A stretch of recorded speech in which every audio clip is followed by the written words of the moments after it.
పద్మ విషయంలో గీత అఖిల్ని తప్పుపడుతుంది. నీ వల్లే గీత జీవితం నాశనం అయిపోయింది అనడంతో ఇక అఖిల్ అయితే నా వల్లే పద్మ జీవితం నాశనం అయిపోయింది అంటున్నారు కదా, పద్మకి మంచి సంబంధం చూసి పెళ్లి చేసే బాధ్యత నాది అని చెప్తాడు. ఇక అందులో భాగంగానే తన ఫ్రెండ్ కి ఫోన్ చేసి పద్మ విషయం మాట్లాడుతూ ఉంటాడు. గీత కాఫీ కప్పుతో అక్కడికి వచ్చి తను కూర్చుని కాఫీ తాగుతూ ఉంటుంది. ఇక అఖిల్ ఫోన్ లో మాట్లాడేసిన తర్వాత ఏంటమ్మా ఎవరితో ఫోన్ లో మాట్లాడుతున్నావు, కాఫీ కావాలా అని అడుగుతుంది. ఇవ్వు అనేటప్పటికి ఇక తనే తాగేస్తూ ఉంటుంది. నువ్వు తాగడానికి తెచ్చుకున్నప్పుడు నన్ను అడగడం దేనికి అని అఖిల్ ఉడుక్కుంటాడు. ఇక గీత అయితే సరేలే అమ్మా, ఫోన్ లో ఎవరితో మాట్లాడుతున్నావు, సీరియస్ గా మాట్లాడుతున్నట్టున్నావు అని అడుగుతుంది. పద్మకి పెళ్లి చేసే బాధ్యత తీసుకున్నాను కదా, అందుకే నా ఫ్రెండ్ తమ్ముడికి పద్మనిచ్చి పెళ్లి చేయడానికి మాట్లాడితే తను ఒప్పుకున్నాడు అని చెప్తాడు.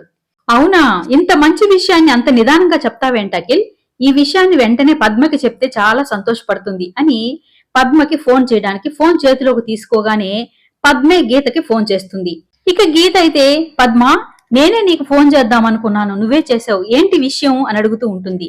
అక్క నీకో విషయం చెప్పాలక్క అని చెప్పబోతూ ఉంటే అంతలో పద్మ వాళ్ళమ్మ ఫోన్ లాక్కునేస్తుంది. ఏంటి నీకు కొంచెమైనా బుద్ధుందా, ఈ విషయాన్ని ఎవరికి చెప్పొద్దని చెప్పాను కదా, ఎవరికి ఫోన్ చేసి చెప్తున్నావు అని వాళ్ళమ్మ అడుగుతూ ఉంటుంది.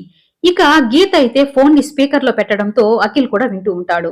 నాకిష్టం లేదమ్మా, ఈ విషయాన్ని వెంటనే అక్కకి చెప్పాలి అని పద్మ అంటూ ఉంటే ఇక వాళ్ళ అమ్మ అయితే ఇంత గొప్ప సంబంధాన్ని ఎలా వద్దనుకుంటావు, అంత పెద్దవాళ్లు మన ఇంటికి వచ్చి అడిగినప్పుడు మనం కాదంటే ఇంకేమైనా ఉందా, నువ్వు నోరు మూసుకొని నీకేమీ తెలీదు అని వాళ్ళమ్మ తిడతా ఉంటుంది. నేను చెప్పేది వినమ్మా, నా మాట విని ఈ విషయాన్ని గీతక్కకు చెప్పాలి అని పద్మ అంటూ ఉంటుంది. అంతలో ఫోన్ కట్ అయిపోతుంది. ఇక గీత అయితే అఖిల్ ఏదో జరుగుతుంది, పద్మ ఏదో ప్రమాదంలో ఉంది, మనం వెంటనే తెలుసుకోవాలి అని అఖిల్ ని తీసుకుని పద్మ వాళ్ళ ఇంటికి వెళ్తారు. కానీ అక్కడ చూస్తే పద్మ వాళ్ళ ఇంటికి లాక్ కేసి ఉండడంతో ఇక ఏం చేయాలో తెలియక ఎవరిని అడిగినా ఏ సమాధానం చెప్పకపోవడంతో ఇక ఇంటికి వస్తారు. మహారథి విద్యాసాగర్ కి ఫోన్ చేసి బావగారు నేను చెప్పిన విషయం ఏమైంది, వాళ్ళ ఇంటికి వెళ్లి మాట్లాడారా, కాయా పొండా అని అడుగుతూ ఉంటాడు. ఇక మీరు సలహా ఇచ్చిన తర్వాత కాయ ఎలా అవుతుంది బావగారు, పండే, పెళ్లికి ఒప్పుకున్నారు, పెళ్లికి వాళ్ళ అమ్మని ఒప్పించాను, ఇక విరాజ్ విషయంలో భయపడాల్సిన బాధే లేదనిపిస్తుంది బావగారు, నేను నిశ్చింతగా ఉండొచ్చు, నా రాజకీయ భవిష్యత్తుకి గాని విరాజ్ రాజకీయ భవిష్యత్తుకి గాని ఎలాంటి ఆటంకము ఉండదని నాకు అనిపిస్తుంది.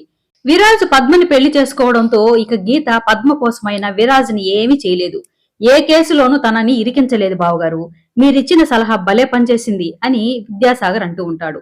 మహారథి విద్యాసాగర్ తో ఫోన్ లో మాట్లాడుతా ఉంటే అప్పుడే అక్కడికి వచ్చిన గీత అఖిల్లు మహారథి వెనక నిలబడుకుని వింటూ ఉంటారు. కానీ వాళ్ళకి విషయం అయితే అర్థం కాదు, కానీ ఎవరితోనో మంతనాలు జరుపుతున్నట్లు మాత్రం అర్థమవుతుంది. ఫోన్ మాట్లాడేసి వెనక్కి తిరిగి చూస్తే గీత అఖిల్లు నిలబడి ఉండడం చూసి మహారథి కంగారు పడతాడు. వినేశారేమో అనుకుంటారు, కానీ వాళ్ళకేమి అర్థం కాలేదని తెలుసుకొని ఊపిరి పీల్చుకొని ఇక అక్కడి నుంచి వెళ్లిపోతాడు. గీత అనుమానంతో అఖిల్ ఏదో జరుగుతుంది, మీ నాన్నగారు ఏదో చేస్తున్నట్లు నాకు అనిపిస్తుంది, అక్కడేమో పద్మ ఫోన్ చేయడము, ఇంటికి పోతే లాక్ కేసి ఉండడము, ఇదంతా చూస్తూ ఉంటే నాకేదో అనుమానంగా ఉంది అని సిఐకి ఫోన్ చేస్తుంది.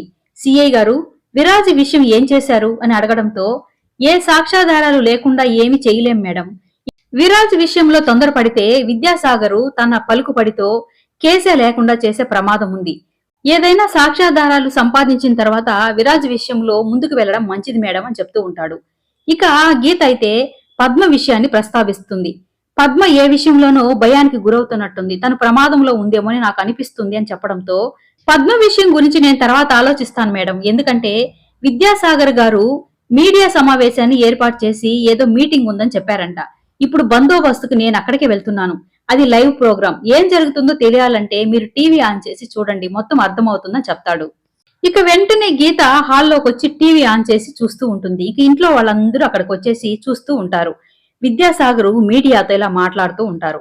కొంతమంది పని కట్టుకుని మా కుటుంబాన్ని పరువు తీయడానికి చూస్తున్నారు, నాకు నా కొడుక్కి రాజకీయ భవిష్యత్తు లేకుండా చెయ్యాలని ప్రయత్నం చేస్తున్నారు, నా కొడుకు ఏ తప్పు చెయ్యకపోయినా కేసుల్లో ఇరికించి జైల్లో పెట్టించాలని చూస్తున్నారు, పద్మ విషయంలో నా కొడుకు తప్పు చేశాడని కోర్టు దాకా లాగారు, కానీ నా కొడుకు ఏ తప్పు చేయలేదు కాబట్టి నిర్దోషిగా బయటకు వచ్చాడు, కానీ నా కొడుకు వల్ల పద్మ జీవితం నాశనం అయిపోయింది అని అంటున్నారు, కాబట్టి పద్మకి నా కొడుకునిచ్చి పెళ్లి చెయ్యాలని నిర్ణయించుకున్నాను, అందుకే మీ అందరినీ ఇక్కడికి పిలిపించాను, మీ సమక్షంలోని పద్మకి నా కొడుక్కి పెళ్లి జరిపించాలి అనుకుంటున్నాను.